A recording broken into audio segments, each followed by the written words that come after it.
Ya, kita ke informasi lain. Pemirsa, Gubernur Jakarta Pramono Anung tegaskan perayaan Tahun Baru 2026 di Jakarta tetap dilaksanakan, namun secara sederhana.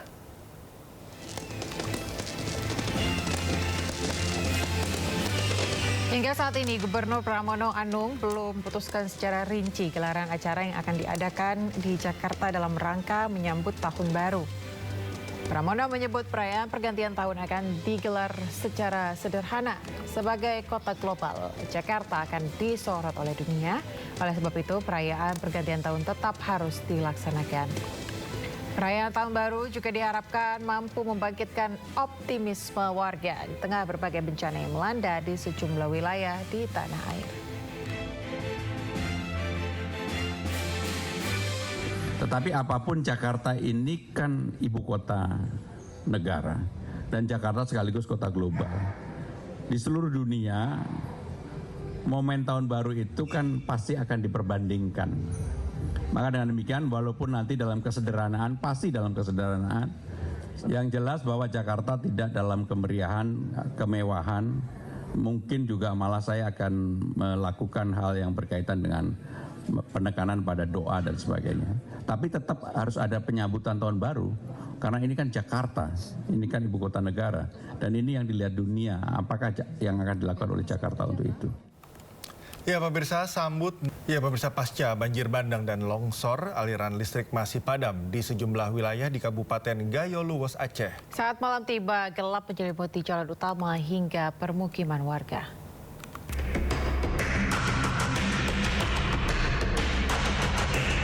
Di tengah kepungan banjir yang merendam wilayah Aceh Tamiang, sebuah fenomena tiba-tiba viral dan mencuri perhatian. Bukan air keruh kecoklatan, warga justru mendapati kandungan minyak yang mengapung di atas permukaan air. Dengan menggunakan peralatan sederhana, warga mencoba memisahkan cairan yang mereka yakini sebagai bahan bakar jenis solar. Meski mengundang rasa penasaran warganet, asal-usul minyak yang diduga solar tersebut masih menjadi misteri. Sebelumnya puluhan warga desa Suradu, Kabupaten Aceh Barat juga dikemparkan dengan ditemukannya butiran yang diduga emas di halaman rumah salah satu warga. Fenomena ini memicu warga lainnya datang ke lokasi untuk berburu emas dengan mendulang pasir dan air secara manual. Salah satu warga bahkan menunjukkan butiran kecil berwarna kuning berkilau dari telapak tangan yang diyakini sebagai butiran emas. Tim Liputan iNews melaporkan. Ya, pemirsa, pemulihan pasca bencana banjir Sumatera Barat, Sumatera Utara, dan Aceh terus dilakukan oleh pemerintah, TNI, Polri, bersama juga dengan warga. Progres pemulihan diprioritaskan jalan nasional untuk memulihkan mobilitas masyarakat, serta mendukung distribusi logistik terhadap warga terdampak bencana banjir dan tanah longsor.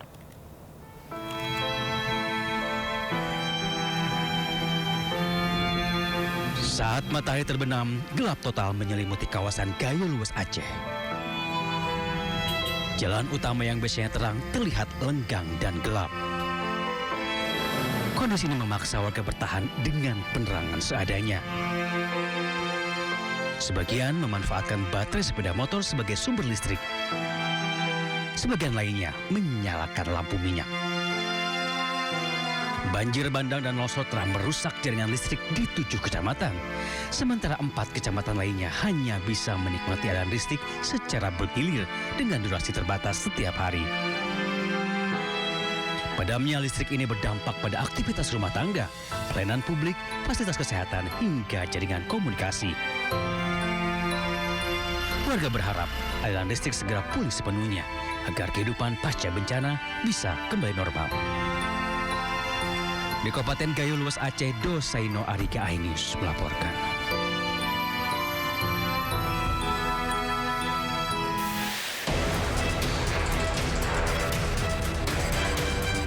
TNI Angkatan Laut melalui Pangkalan TNI AL Sibolga turun langsung membantu warga terdampak bencana di Kelurahan Tuka, Kabupaten Tapanuli Tengah, Sumatera Utara dalam upaya menemukan titik sumber air bersih serta menyalurkan pipa air secara gratis.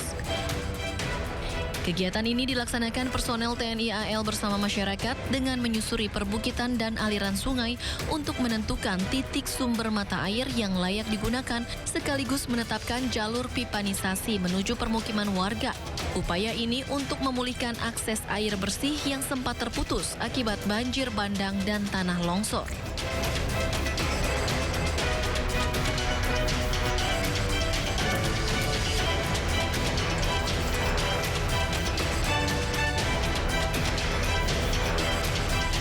Sementara di Sumatera Barat, progres pemulihan tahap awal Jalan Nasional Lintas Padang Bukit Tinggi di kawasan Lembah Anai yang terputus akibat banjir bandang akhir November 2025 hampir rampung sepenuhnya. Proyek ini menjadi prioritas pemerintah pusat karena jalur Lembah Anai merupakan akses strategis penghubung Kota Padang dan Bukit Tinggi, serta untuk memulihkan mobilitas masyarakat dan mendukung distribusi logistik terutama menjelang akhir tahun. Kepala Balai Pelaksana Jalan Nasional Wilayah Sumatera Barat menegaskan pekerjaan lanjutan ditargetkan selesai paling lambat Juli 2026 sekaligus mengembalikan konektivitas vital antar wilayah.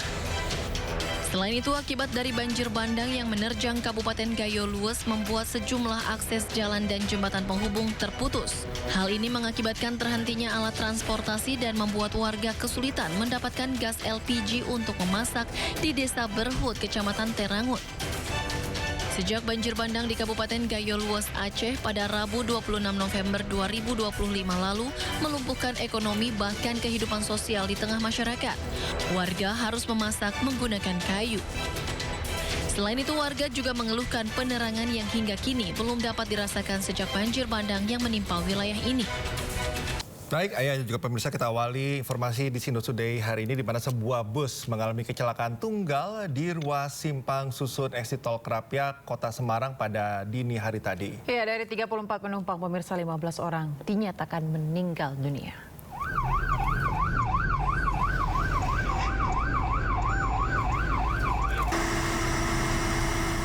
Bus Cahaya Trans bernomor polisi B7201EV ini mengalami kecelakaan tunggal di ruas Simpang Susun Exit Tol Krapyak, Kota Semarang pada dini hari tadi. Sebelum terjadi kecelakaan, bus jurusan Bogor Yogyakarta itu melaju dengan kecepatan tinggi. Saat memasuki tikungan jalur penghubung Exit Tol Krapyak, bus menabrak pembatas jalan. Benturan keras ini menyebabkan puluhan penumpang mengalami luka. Petugas gabungan yang datang ke lokasi langsung melakukan evakuasi para korban ke sejumlah rumah sakit. Dari data sementara, 34 penumpang menjadi korban dalam kecelakaan tersebut. 19 orang selamat, sementara 15 orang lainnya dinyatakan meninggal dunia.